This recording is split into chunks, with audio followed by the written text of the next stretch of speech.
Ophthalmologist ആകുമ്പോഴത്തേക്ക് നമ്മൾ ചെറിയ അസുഖങ്ങളും മേജർ അസുഖങ്ങളും പല ടൈപ്സ് ആയിട്ട് കാണും.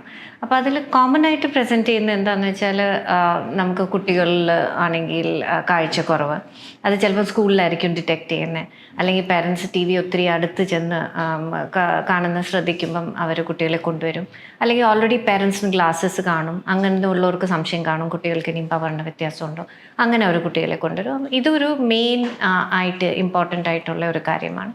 അതേപോലെ ചിലർക്കാണെങ്കിൽ അഡൽട്ട്ഹുഡ് ആയതിനു ശേഷമായിരിക്കും അറിയുന്നത് കാഴ്ചക്കുറവുണ്ട്. എന്തെങ്കിലും ബൈ ചാൻസ് ലൈസൻസിന് ടെസ്റ്റ് ചെയ്യാൻ പോകുമ്പം, അല്ലെങ്കിൽ ഒരു ഐ ക്ലോസ് ചെയ്ത് അവർ അറിയാതെ ഒന്ന് നോക്കും, പെട്ടെന്ന് അറിയും മറ്റേ കണ്ണിൽ കാഴ്ചയില്ല. അപ്പോൾ അങ്ങനെയൊക്കെയും ആൾക്കാർ വരാറുണ്ട്. അതുകൊണ്ട് റിഫ്രാക്റ്റീവ് എറേഴ്സ് പവർ വെക്കേണ്ട ആവശ്യം ഇപ്പോൾ ഒത്തിരി കോമൺ ആയി മാറുവാണ്.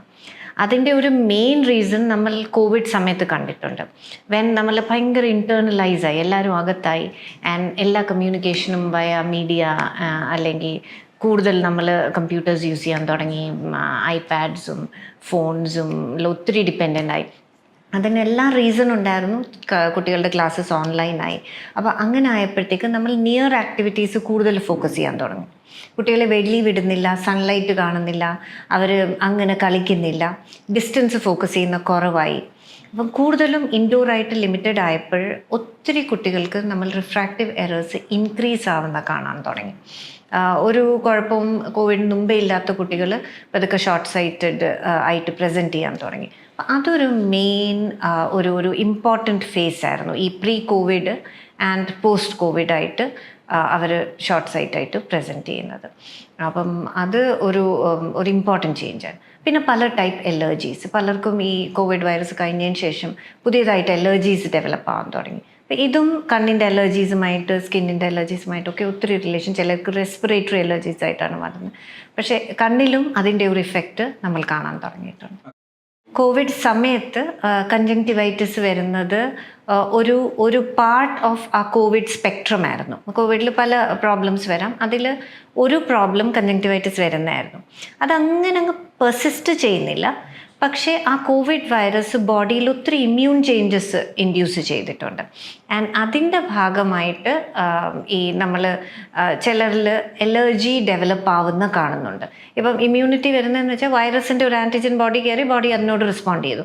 വെളിയിൽ നിന്ന് ഒരു സിമിലർ ആൻറ്റിജൻ വീണ്ടും ബോഡി അതിന് ഫേസ് ചെയ്യുമ്പോഴത്തേക്ക് ചിലപ്പോൾ അതേപോലത്തെ ഒരു റെസ്പോൺസ് മൗണ്ട് ചെയ്യും. അങ്ങനെയാണ് ഈ എലർജി ഡെവലപ്പായി വരുന്നത്. അങ്ങനത്തെ കുറേ ഫിനോമിന കാണുന്നുണ്ട്. അലർജി വഴി ഐ റബ്ബ് ചെയ്ത് ഒത്തിരി പേർക്ക് ഇപ്പം കെരട്ടോകോണസ് ആയിട്ട് പ്രസൻറ്റ് ചെയ്യുന്നുണ്ട്. അത് കോർണിയയ്ക്ക് ഒരു ഡേഞ്ചറസ് കണ്ടീഷനാണ്. കോർണിയ അങ്ങ് തിന്നായി പോവും, നമ്മൾക്ക് തിരിച്ച് കിട്ടാൻ പറ്റാത്ത രീതിയിൽ കാഴ്ച കുറയും. അങ്ങനെ ഒത്തിരി കുട്ടികൾ കാണും. കുട്ടികളെന്ന് വെച്ചാൽ എനിക്ക് തോന്നുന്നു ടീനേജ് കഴിഞ്ഞിട്ട് ഒരു 20 ഒക്കെ ആവുന്ന ഏജിലാണ് പലരും പ്രസൻറ്റ് ചെയ്യുന്നത്. അത് കാണുന്നുണ്ട്. അപ്പോൾ ഇതെല്ലാം നമുക്ക് ഒരു ലെവലിൽ പ്രിവെൻറ്റ് ചെയ്യാൻ പറ്റുന്നതാണ്. Short sight may be excessive phone use ഒന്ന് പ്രിവെൻറ്റ് ചെയ്യാം. ആൻഡ് അലർജീസ് നമ്മൾക്ക് പ്രോപ്പറായിട്ട് ട്രീറ്റ് ചെയ്താൽ ചിലപ്പോൾ ഇത് പ്രിവെൻറ്റ് ചെയ്യാം. അതുകൊണ്ട് എല്ലാത്തിനും ഒരു സൊല്യൂഷൻ ഉണ്ട് if detected the right time.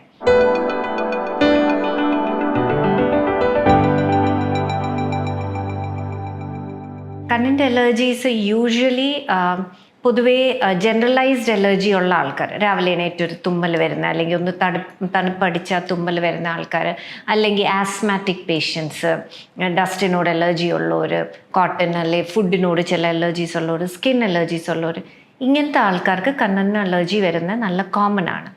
പിന്നെ ഇതൊന്നും ഇല്ലാത്ത ആൾക്കാർക്കും ചിലപ്പം ഇനീഷ്യൽ മാനിഫെസ്റ്റേഷൻ കണ്ണിൻ്റെ അലർജിയും ആകാം. അപ്പോൾ അത് വരുമ്പം നമുക്ക് കണ്ണിൽ സിവിയർ ഇച്ചിങ് തോന്നും, കണ്ണിൽ കുഞ്ഞു കുരുക്കൾ വരാം, കണ്ണിൽ റെഡ്നെസ് വരും. ഇത് ഇടയ്ക്കിടയ്ക്ക് ഇങ്ങനെ വരാൻ തുടങ്ങിയാൽ കണ്ണിൻ്റെ ആ വൈറ്റ് കളർ മാറി ചെറിയ യെല്ലോയിഷ്നെസ് വരാം. ഒത്തിരി കുട്ടികൾ തിരുമും, അപ്പോൾ കണ്ണ് ചുറ്റും നല്ല കറുപ്പ് വരാം. കുട്ടികൾ ഒത്തിരി കണ്ണ് തിരുമുമ്പോൾ നമ്മൾ പതുക്കെ ആസ്റ്റിഗ്മാറ്റിസം പോലെ പവർ വരുന്നതും, അതേപോലെ കോർണിയയുടെ ഷേപ്പ് മാറുന്നതും ഒക്കെ ഒത്തിരി കാണാറുണ്ട്. ഈ സീക്വലയൊക്കെ അലർജി വഴി വരാം. പിന്നെ അത് പ്രിവെൻറ്റ് ചെയ്യാൻ ഈസിയാണ്. പ്രിവെൻറ്റ് ചെയ്യാൻ 2 പാർട്സ് ഉണ്ട്. കണ്ണിൻ്റെ അലർജിയും പ്രിവെൻറ്റ് ചെയ്യണം, ബോഡിയിലുള്ള അലർജിയുടെ അതിൻ്റെ കൂടെ കൺട്രോൾ ചെയ്യണം. അപ്പോൾ ഇതൊരു മിക്സ് ഓഫ് സ്പെഷ്യലിസ്റ്റിൻ്റെ കാര്യമാണ്. ഓഫ്തൽമോളജിസ്റ്റ് മാത്രമല്ല, നമ്മളുടെ ENT ഡോക്ടറും പിന്നെ അലർജി സ്പെഷ്യലിസ്റ്റും എല്ലാവർക്കും ഇതിനൊരു റോളുണ്ട്. ബിക്കോസ് നമ്മൾ കണ്ണ് ട്രീറ്റ് ചെയ്ത് വിട്ട് നമുക്ക് മെഡിസിൻസ് ഒഴിച്ച് ട്രീറ്റ് ചെയ്ത് അലർജി മാറ്റാം. പക്ഷെ വീണ്ടും അവർ സ്കൂളിൽ പോയാലോ പുതിയൊരു സ്ഥലത്ത് പോയി വീണ്ടും ഒരു അലർജി ബോഡിയിൽ ക്രിയേറ്റ് ആകുമ്പോൾ അതിൻ്റെ വീണ്ടും മാനിഫെസ്റ്റേഷൻ കണ്ണിൽ വരും. അതുകൊണ്ടൊരു നല്ല സമാധാനം വരണമെങ്കിൽ എല്ലാ ഡിപ്പാർട്ട്മെൻറ്റ്സും കോർഡിനേറ്റ് ചെയ്താണ് ഇതിനെ ട്രീറ്റ് ചെയ്യുന്നത്. Cornea is the window to the eye. ഇതാണ് കോർണിയയുടെ ഡെഫിനിഷൻ ബേസിക്കലി. സോ നമ്മുടെ കണ്ണിൻ്റെ ഔട്ടർ മോസ്റ്റ് പാർട്ട്, ലിഡിൻ്റെ അകത്തുള്ള ക്ലിയർ ഗ്ലാസ് പോലിരിക്കുന്ന ഒരു ഹെമിസ്ഫെറിക്കൽ സർഫസ് ആണ് കോർണിയ. അപ്പോൾ അതൊരു ഫൈനൈറ്റ് തിക്നെസ് ഉള്ള ഒരു കാര്യമാണ്, കംപ്ലീറ്റ്ലി ക്ലിയർ ആണ്. അതിന് കുറച്ച് ബേസിക് പ്രോപ്പർട്ടീസ് ഉണ്ട്, because of which it is absolutely clear. And അത് ലൈറ്റ് കണ്ണിനകത്തോട്ട് വിടും. ആ ലൈറ്റ് കണ്ണിനകത്തോട്ട് റെറ്റിനയിൽ ഫോളോ ചെയ്യുമ്പോഴാണ് നമ്മൾ ഇമേജസ് കാണുന്നത്. അതുകൊണ്ട് ഈ കോർണിയ തൊട്ട് റെറ്റിന വരെയുള്ള മീഡിയ എല്ലാം ക്ലിയർ ആയിരിക്കണം. ആൻഡ് കോർണിയയുടെ ക്ലാരിറ്റി ഇതിലൊരു ഏറ്റവും ഇമ്പോർട്ടൻറ്റ് കാര്യമാണ്. അപ്പോൾ കോർണിയ ക്ലിയർ ആയിട്ടിരുന്നാൽ നമുക്ക് നല്ല രീതിയിൽ കാണാൻ പറ്റും, നല്ല ഇമേജസ് കാണാൻ പറ്റും, നമ്മളുടെ ബ്രെയിൻ നല്ലപോലെ പെർസീവ് ചെയ്യും. കോർണിയയിൽ പ്രോബ്ലംസ് വരുമ്പം നമുക്ക് വിഷൻ കുറയാം, ഭയങ്കര ഇറിറ്റേഷൻ ആയിരിക്കും. ബിക്കോസ് കോർണിയ ഒരു ബാരിയർ കൂടിയാണ്.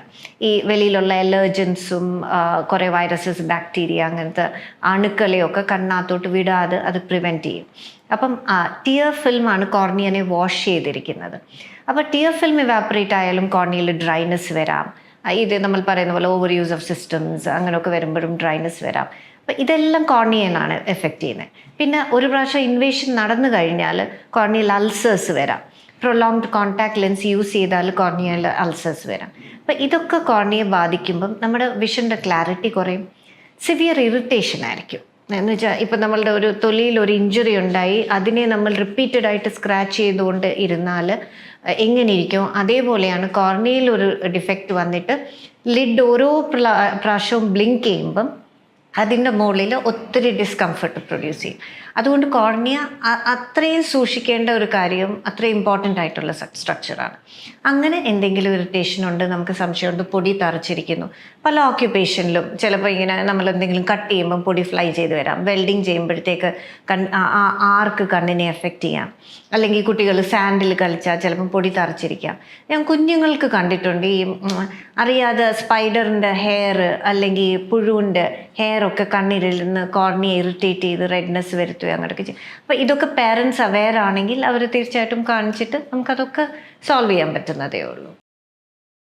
നമുക്ക് സ്ട്രെസ് ഒത്തിരി കൂടുതലാണെങ്കിൽ നമ്മൾ ചില ഹാബിറ്റ്സ് ഫോം ചെയ്യാം. Like I rubbing. നമ്മൾ ഇടയ്ക്കിടയ്ക്ക് കണ്ണിങ്ങനെ തിരുമ്പും. ആൻഡ് ഒരു ബുദ്ധിമുട്ടും കാണത്തില്ലായിരിക്കും, പക്ഷേ എന്നാലും കണ്ണിങ്ങനെ തുടച്ച് അതിനെ ഇറിറ്റേറ്റ് ചെയ്യും ചിലപ്പം. അപ്പം അതൊരു സൈക്കിളായിട്ട് മാറും. കണ്ണ് നമ്മൾ കൂടുതൽ റബ്ബ് ചെയ്യുന്നു, കൂടുതൽ ടച്ച് ചെയ്യുന്നെങ്കിൽ നമുക്ക് ഇൻഫെക്ഷൻസ് വരാൻ ചാൻസ് കൂടും. പ്ലസ് ആ ഓരോ പ്രാവശ്യം നമ്മൾ കണ്ണിനെ റബ്ബ് ചെയ്യുമ്പോൾ അതിൽ നിന്നുണ്ടാകുന്ന മുറിവ് ഡിസ്ചാർജ് ഉണ്ടാക്കും. അത് വീണ്ടും വീണ്ടും നമ്മൾ മാറ്റാൻ ശ്രമിക്കുമ്പോൾ വീണ്ടും അത് കൂടും. അതൊരു മാനിഫെസ്റ്റേഷനാണ്. പിന്നെ വേറെ എന്ന് വെച്ചാൽ നമുക്ക് സ്ട്രെസ് ലെവൽസ് കൂടുമ്പോഴത്തേക്ക് ലൈക്ക് ഇപ്പം ഓക്യുപ്പേഷണൽ പർപ്പസിന് ഒരാൾ റീഡ് ചെയ്യാൻ പോവുകയാണ്, അവർക്ക് ഭയങ്കര സ്ട്രെസ്സാണ്, എനിക്കത് വായിക്കാൻ പറ്റുമോ ഇല്ലേ, ഇപ്പം മിലിറ്ററിയിലോ പോലീസിലോ ഒക്കെ പോകും. അപ്പം അങ്ങനെ ആകുമ്പം ചിലപ്പം അത് നമുക്ക് ക്ലിയർ ആയിട്ട് ഒരു കുഴപ്പമില്ലാത്ത ആൾക്ക് പോലും ലാസ്റ്റ് ലൈൻസ് ഒക്കെ വായിക്കാൻ ചിലപ്പോൾ ഒരു ബുദ്ധിമുട്ട് തോന്നാം. അതവർക്ക് കണ്ണ് കുഴപ്പമുണ്ടായതുകൊണ്ടല്ല, പക്ഷേ ആ ഒരു സ്ട്രെസ്സ് അവരുടെ കുറേ ചേഞ്ചസ് ഒക്കെ വരുത്തി ആ ഒരു ഫിയറും ആങ്സൈറ്റിയാണ് അതിന് വരുത്തുന്നത്. ഡ്രൈനെസ് ഉണ്ടാവാം സ്ട്രെസ് കൊണ്ട്. ബിക്കോസ് നമ്മൾ എന്താ പറയുന്നത്, ബോഡിയുടെ എല്ലാം ഒരു ഓപ്റ്റിമം ഒരു ലെവലിലല്ല ആ സമയത്ത് ഫങ്ഷൻ ചെയ്യുന്നത്.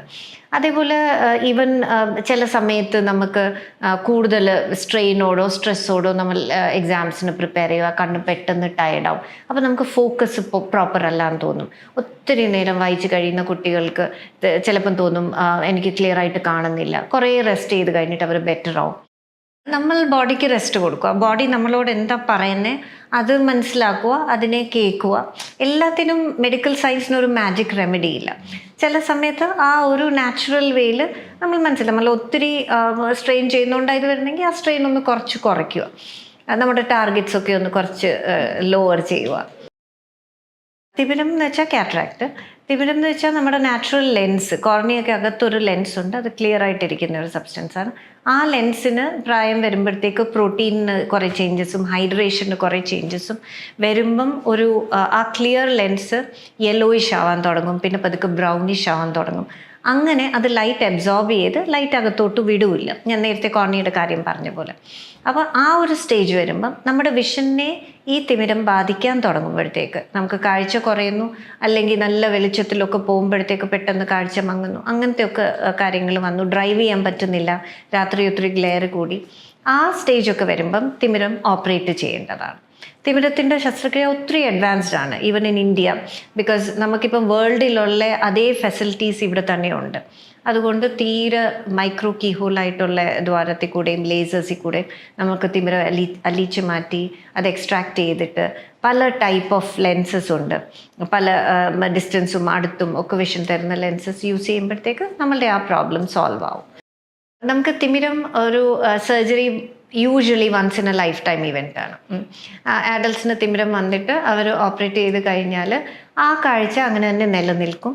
ആ ലെൻസ് ഒരു ഇനേർട്ട് ലെൻസാണ്, അതിൽ വേറെ ചേഞ്ചസ് ഒന്നും ഉണ്ടാവില്ല. അതുകൊണ്ട് അതൊരു കണ്ണിന് ചേർന്ന് പോകുന്ന ഒരു ലെൻസും ലൈഫ് ലോങ് അത് ലാസ്റ്റ് ചെയ്യും. അതേപോലെയാണ് കാറ്ററാക്ട്, ഒരിക്കലും തിരിച്ചു വരില്ല. ചില സമയത്ത് ചിലർക്ക് ഈ ലെൻസിൻ്റെ ബാക്കിൽ ഒരു ചെറിയ പാട പോലൊക്കെ വരാം. അതൊക്കെ നമുക്ക് OPയിൽ, ഔട്ട് പേഷ്യൻ്റ് ഡിപ്പാർട്ട്മെൻറ്റിൽ തന്നെ ഒരു ലേസർ വെച്ചൊക്കെ ക്ലിയർ ചെയ്യാൻ പറ്റുന്ന, യൂഷ്വലി സർജറിയിലോട്ടൊന്നും പോകേണ്ട ആവശ്യം വരാറില്ല. നമ്മൾ തന്നെ മൊബൈലിൽ ഡിപ്പെൻഡൻ്റ് ആണ്, മൊബൈൽ ഇല്ലാതെ നമ്മളെങ്ങും പോകാറില്ല. അപ്പം അതിൻ്റെ പല യൂസസ് ഉണ്ട് ഡെഫിനറ്റ്ലി. പക്ഷെ പിന്നെ നമ്മൾ besides all the other factors, നമ്മൾ കണ്ണ് മാത്രം നോക്കിയാലും നമ്മൾ ഒരു മൊബൈൽ നോക്കണമെങ്കിൽ കണ്ണ് നല്ല ഫോക്കസ്ഡായി കണ്ണിൻ്റെ മസിൽസ് എല്ലാം ഫോക്കസ് ചെയ്ത് ആ ഒരു പോയിന്റിൽ ഇങ്ങനെ, ഇപ്പം കൈ ഇങ്ങനെ പിടിച്ച് നമ്മൾ ബൈസെപ്സിലൊരു വെയിറ്റ് പിടിച്ചിരിക്കുന്ന പോലാണ് നമ്മൾ മൊബൈലിൽ കണ്ണിങ്ങനെ ഫോക്കസ്ഡ് ആയിട്ട് വെക്കുന്നത്. അപ്പം ആ ഒരു എക്സേർഷൻ കണ്ണിന് ഉണ്ട് whenever we are looking at the screen.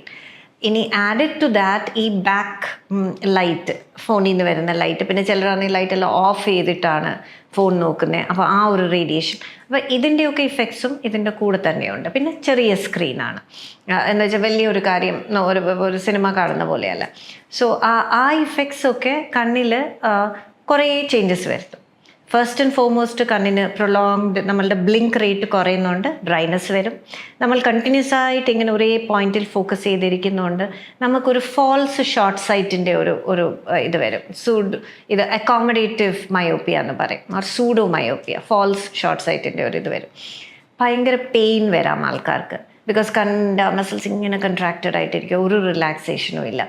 അപ്പം ഈ ഫാക്ടേഴ്സ് എല്ലാം ഒത്തിരി ബുദ്ധിമുട്ടുണ്ടാക്കും. തലവേദനയായിട്ട് വരാം, അല്ലെങ്കിൽ ഭയങ്കര ക്ഷീണം, കുറേ നേരം വായിച്ച് കഴിഞ്ഞ് മതിയായി, വർക്ക് ചെയ്യാൻ തോന്നുന്നില്ല, അങ്ങനത്തെ ഒത്തിരി ഫാക്ടേഴ്സ് വരുത്താം.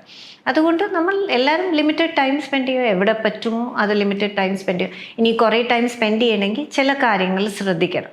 ലൈക്ക് ഫ്രീക്വൻ്റ് ആയിട്ട് ബ്ലിങ്ക് ചെയ്യണം. നമ്മൾ ഒരു മിനിറ്റിൽ 12 ടൈംസ് ബ്ലിങ്ക് ചെയ്യണം എന്നാണ്. സ്ക്രീൻ നോക്കുമ്പോഴത്തേക്ക് അതിൻ്റെ റേറ്റ് ഒരു 5 or 4 ഒക്കെ ആയിട്ട് മാറും. അതുകൊണ്ട് അറിഞ്ഞുകൊണ്ട് ഫ്രീക്വൻ്റ് ആയിട്ട് ബ്ലിങ്ക് ചെയ്യണം. അത് ടിയർ ഫിലിം സ്പ്രെഡ് ചെയ്യും. പിന്നെ നമുക്ക് ആർട്ടിഫിഷ്യൽ ടിയേഴ്സ് യൂസ് ചെയ്യാം. അപ്പം അത് സേഫായിട്ട് യൂസ് ചെയ്യാൻ പറ്റുന്ന മൾട്ടിപ്പിൾ പ്രോഡക്ട്സ് ഉണ്ട്. അത് യൂസ് ചെയ്യുമ്പോഴത്തേക്കും നമ്മുടെ കണ്ണിന് ഒരു നാച്ചുറൽ റീജുവിനേഷൻ കിട്ടും. പിന്നെ നമ്മൾ 20 മിനിറ്റ്സ് 20-20-20 റൂളുണ്ട്. 20 മിനിറ്റ്സ് നമ്മൾ ഒരു സ്ക്രീൻ നോക്കുവാണെങ്കിൽ 20 മീറ്റേഴ്സ് അവേ ഒരു ഒബ്ജക്റ്റിനെ 20 സെക്കൻഡ്സിലേക്ക് ഫോക്കസ് ചെയ്യണം. എന്നിട്ട് വീണ്ടും ഈ സ്ക്രീനിലോട്ട് വരാം. അപ്പോൾ അങ്ങനത്തെ ഷോർട്ട് ബ്രേക്സ് കൊടുക്കാം. കുട്ടികൾക്ക് മൊബൈൽ യൂസ് ചെയ്യുമ്പം ഐ റിലേറ്റഡ് പ്രോബ്ലംസ് എന്തായാലും കാണും, ബിക്കോസ് ദ കോൺസ്റ്റൻ്റ്ലി ഫോക്കസ്ഡ്. അത് മാത്രമല്ല ഒത്തിരി സൈക്കോ സോഷ്യൽ പ്രോബ്ലംസ് വരുന്നുണ്ട്. എനിക്ക് ചില കുട്ടികളെ ഞാൻ കണ്ടിട്ടുണ്ട്, അവർ totally shut out from the world ആയിരിക്കും. എസ്പെഷ്യലി ഇപ്പം സപ്പോസ് കുറച്ചുകൂടി സെക്ലൂഡഡ് ഈ ന്യൂക്ലിയർ ഫാമിലീസിലൊക്കെ ഉണ്ട്, അമ്മയും അച്ഛനും വർക്ക് ചെയ്യാൻ പോകുന്നു, കുട്ടി ഫോണിലാണ് മോസ്റ്റ് ഓഫ് ദ ടൈം. തീരെ കുഞ്ഞു കുട്ടികളും ചിലപ്പം അത് ഇപ്പോഴത്തെ ഒരു നെസസിറ്റി കൊണ്ടായിരിക്കാം, ചിലപ്പം അവർക്ക് പെട്ടെന്ന് ഫുഡ് കഴിച്ച് തീരണം, അപ്പം മൊബൈൽ കൊടുക്കുമ്പോഴത്തേക്ക് കുട്ടി പെട്ടെന്ന് കഴിച്ചോളും, അതുകൊണ്ടൊക്കെ ആയിരിക്കണം. പക്ഷെ അത് ഒത്തിരി കുഞ്ഞിൻ്റെ ഡെവലപ്മെൻറ്റിനെയും അഫക്റ്റ് ചെയ്യും. അത് ഇൻറ്ററാക്ട് ചെയ്യുന്ന കുറവാണ്, ബിക്കോസ് ഇതെല്ലാം പ്രൊവൈഡ് ചെയ്യണം. ഒരു ബട്ടൺ പ്രസ് ചെയ്യുമ്പോഴത്തേക്ക് എല്ലാം സ്റ്റിമുലേഷൻ തരുന്നു. അപ്പം കുട്ടി തിരിച്ച് റെസ്പോണ്ട് ചെയ്യുന്ന ആവശ്യം വരുന്നില്ല. സോ അങ്ങനെ കുഞ്ഞുങ്ങളുടെ ഇൻറ്ററാക്ഷനും സോഷ്യൽ സ്പീച്ച് ഡെവലപ്മെൻറ്റ് ഇതൊക്കെ ഒത്തിരി എഫക്റ്റ് ആവുന്നത് കാണാറുണ്ട്. കണ്ണിൻ്റെ ട്യൂമേഴ്സ് ഒത്തിരി കോമൺ അല്ല, പക്ഷെ ചില ട്യൂമേഴ്സ് കോമൺ ആണ്. അത് യൂഷ്വലി സൺലൈറ്റ് എക്സ്പോഷറുമായിട്ട് ബന്ധമുണ്ടായിരിക്കാം, ചില ജെനറ്റിക് റീസൺസ് ഉണ്ടായിരിക്കാം. അപ്പോൾ ഇതൊക്കെയാണ് അതിൻ്റെ മ്യൂട്ടേഷൻസ് വഴിയാണ് കുറേ ട്യൂമേഴ്സ് വരുന്നത്. അപ്പം കണ്ണിൻ്റെ സർഫസിൽ വരുന്ന ട്യൂമേഴ്സിന് ചിലർക്ക് പ്രീ ഡിസ്പൊസിഷൻ ഉണ്ട്. ചില ടൈപ്പ് ആൾക്കാർക്ക്, അല്ലെങ്കിൽ ചില സൺലൈറ്റ് എക്സ്പോഷർ കൂടിയാണെങ്കിലോ അല്ലെങ്കിൽ ചില type of irritation to the eye ഒക്കെ വരുമ്പോഴത്തേക്ക് ചിലപ്പം ട്യൂമേഴ്സ് ഡെവലപ്പ് ആവാം സർഫസിൽ. പക്ഷെ ചില ട്യൂമേഴ്സ് ഉണ്ട് കണ്ണിനകത്ത് ഫോം ആവുന്നത്. അതിന് പ്രത്യേകിച്ചൊരു കോസ് കാണത്തില്ലായിരിക്കാം. ചിലപ്പം നമ്മൾ ആക്സിഡൻ്റലി ആയിരിക്കും അത് ഡിസ്കവർ ചെയ്യുന്നത്. ഇതേപോലെ ചില റെറ്റിനോബ്ലാസ്റ്റോമ എന്ന് പറഞ്ഞൊരു ട്യൂമറുണ്ട് കുട്ടികളിൽ വരുന്നത്. അത് ഹൈലി അഗ്രസീവാണ്. അപ്പം റെറ്റിനോബ്ലാസ്റ്റോമ ഫാമിലീസിൽ റൺ ചെയ്യുന്ന ട്യൂമറാണ്. ആൻഡ് അത് ബ്ലൈൻഡ്നെസ് കോസ് ചെയ്യും. അപ്പം അത് കണ്ടുപിടിക്കാൻ പാടെന്താണെന്ന് വെച്ചാൽ കുട്ടികളാകുമ്പോൾ അവർ പെട്ടെന്ന് കംപ്ലയിൻറ്റ് ചെയ്യൂല. ആൻഡ് അൺലെസ് നമ്മൾ ശ്രദ്ധിച്ചു കണ്ണിൻ്റെ ഈ നല്ല കൃഷ്ണമണി കറുത്തിരിക്കുന്നതിന് പകരം അതിലൊരു വൈറ്റിഷ്നെസ് കാണുന്നു, ല്യൂക്കോകോറിയ അല്ലെങ്കിൽ വൈറ്റ് റിഫ്ലെക്സ് എന്നാണ് അതിന് പറയുന്നത്. അതൊക്കെ നമ്മൾ ശ്രദ്ധിച്ചാൽ ഉടനെ എക്സാമിൻ ചെയ്ത് നോക്കണം ഇനി ഇതൊരു റീസൺ ആണോ. അതിനെ നമുക്ക് റേഡിയേഷനും കീമോതെറപ്പിയും പിന്നെ സർജിക്കൽ എക്സിഷനും ഒക്കെ ചെയ്തിട്ട് അതിനെ നമുക്ക് ട്രീറ്റ് ചെയ്യാൻ പറ്റുന്നതാണ്. പക്ഷേ കണ്ടിന്യൂസ് മോണിറ്ററിങ് വേണം. ഒരു സ്റ്റേജിൽ നിന്ന് വലുതായി കഴിഞ്ഞാൽ പിന്നെ അത് സ്പ്രെഡ് ആവാനും കൂടുതൽ ചാൻസ് ഉണ്ട്. അപ്പോൾ അത് ഒത്തിരി സൂക്ഷിച്ച് ഹാൻഡിൽ ചെയ്യേണ്ട കാര്യം. ഡയബറ്റീസ് ഉണ്ടാകുമ്പം കണ്ണിൽ ഇൻഫെക്ഷൻസ് വരാൻ ചാൻസ് കൂടും. അതുകൊണ്ട് ഷുഗർ കൺട്രോൾ ഇമ്പോർട്ടൻ്റ് ആണ്. കണ്ണിൽ നേരത്തെ പ്രായമായി ആവുന്നതിന് മുമ്പേ കാറ്ററാക്ട് വരാം. അതുകൊണ്ട് അഗൈൻ അതിൻ്റെ കൺട്രോൾ ഇമ്പോർട്ടൻ്റ് ആണ്. പിന്നെ മോസ്റ്റ് ഇമ്പോർട്ടൻറ്റ് ഡയബറ്റിക് റെറ്റിനോപ്പത്തി വരാം. ഡയബറ്റിക് റെറ്റിനോപ്പത്തി റെറ്റിനാനെ ബാധിക്കും. അതാണെങ്കിൽ കുറേ ചേഞ്ചസ് ഇറിവേഴ്സിബിളാണ്, നമുക്ക് തിരിച്ച് കൊണ്ടുവരാൻ പറ്റാത്ത ചേഞ്ചസ്.